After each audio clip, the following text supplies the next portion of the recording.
Hello అండి, first time అయితే వడియాలు అయితే చేశాను. చాలా క్రిస్పీగా అండ్ టేస్టీగా వచ్చాయి.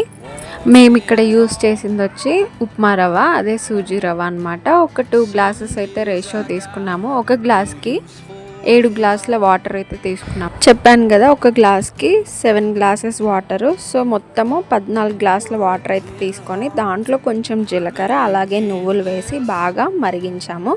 మరిగిన తర్వాత రవ్వ ఉంటుంది కదా, కొద్ది కొద్దిగా పోసుకుంటూ కలుపుకోవాలి. లేదు ఒకేసారి పోసామంటే ఉండలు కడుతుంది. ఇంకా సాల్ట్ కూడా కొంచెం తక్కువగానే వేసుకోవాలి, ఎందుకంటే అవి డ్రై అయ్యాక బాగా ఉప్పగా అనిపిస్తుంది. సాల్ట్ యాడ్ చేసుకునేటప్పుడు కొంచెం జాగ్రత్తగా యాడ్ చేసుకోండి, చప్పగానే ఉండాలి. మరీ ఉప్పు ఎక్కువగా అయిపోతే కూడా డ్రై అయినాక ఇంకా ఉప్పుగా అనిపిస్తాయి. ఇంకా మా టెర్రస్ పైన అయితే ఇలాంటి ఒక కాటన్ శారీ అయితే యూస్ చేస్తున్నాము. మీకు ప్లాస్టిక్ కవర్స్ కూడా దొరుకుతాయి, లేదు అంటే మన రైస్ కవర్స్ ఉంటుంది కదా, అదే రైస్ బ్యాగ్, దాన్ని కట్ చేసి దాన్ని కూడా యూస్ చేసుకోవచ్చు. దాని మీద ఇంకా పర్ఫెక్ట్గా వస్తాయి. మాకైతే ఈ శారీ సరిపోయింది. ఇలా క్లాత్ యూజ్ చేసేవాళ్ళు ఫస్ట్ వాటర్ అయితే చల్లుకోవాలన్నమాట, అంటే కొంచెం తడి చేసుకోవాలి. ఇంకా అన్నీ సెట్ చేసుకున్నాక ఇంకా స్పూన్తో అయితే వేసేస్తున్నాము. గుంట గరిట ఉంటుంది కదా, దాంతో పోసి కొంచెం ఇలా అంటే సరిపోతుంది. ఇవి ఉప్మా రవ్వతో చేసాం కదా, మనకి ఈవినింగ్ 4 వరకు అయితే ఫుల్గా డ్రై అయిపోయింది. ఈ ప్రిపరేషన్ అంతా మేము ఎర్లీ మార్నింగే స్టార్ట్ చేసాము. 6-6:30కి అట్లా 7 వరకు పైకి వెళ్ళి స్టార్ట్ చేసాం వేయడము. అందువల్ల ఈవినింగ్ వరకు తొందరగా డ్రై అయిపోయింది.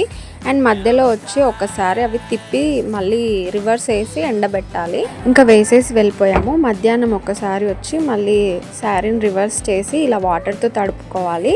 అప్పుడు మనం వేసిన వడియాలు ఉంటాయి కదా, అవి ఈజీగా వచ్చేస్తాయి. అవి తీసి రివర్స్లో వేసి ఇంకా ఎండలో ఎండబెట్టేసేయాలి. చాలా ఈజీగా వచ్చేసాయి. అసలు వస్తాయో రావో అనుకున్నాము, ఇలా తీయగానే వచ్చేస్తున్నాయి సపోర్ట్ లేకుండా, అంత బాగా వచ్చాయి. ఇలా అన్నీ తీసేసి రివర్స్ చేసి పెట్టి ఈవినింగ్ వరకు అయితే ఎండలో పెట్టాము.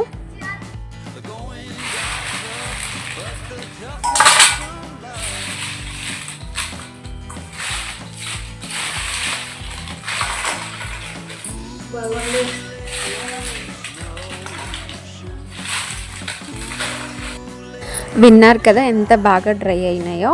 ఇంకా ఈవినింగ్ పప్పులోకి ఇంకా వేసుకున్నాము. టేస్ట్ మాత్రం చాలా బాగా వచ్చింది. ఇలా నోట్లో వేసుకుంటే అలా కరిగిపోతున్నాయి, అంత బాగున్నాయి అన్నమాట. అంతే అండి, ఈ వీడియో ఎప్పటి నుంచో చేయాలనుకుంటున్నా, ఫైనల్గా అయితే చేసేసాను. ఇంకా ట్రై చేస్తాను. ఎవరైనా ఈజీగా చేయాలనుకుంటే సూజీని ప్రిఫర్ చేయండి, చాలా ఈజీగా అయిపోతుంది, రిస్క్ ఉండదు, టేస్ట్ కూడా చాలా బాగుంటుంది. అంతే అండి ఈ వీడియో. మీకు ఈ వ్లాగ్ నచ్చితే లైక్, షేర్, కామెంట్ చేయండి. అలాగే ఛానల్ని సబ్స్క్రైబ్ చేసుకోండి. Thanks for watching. Bye bye.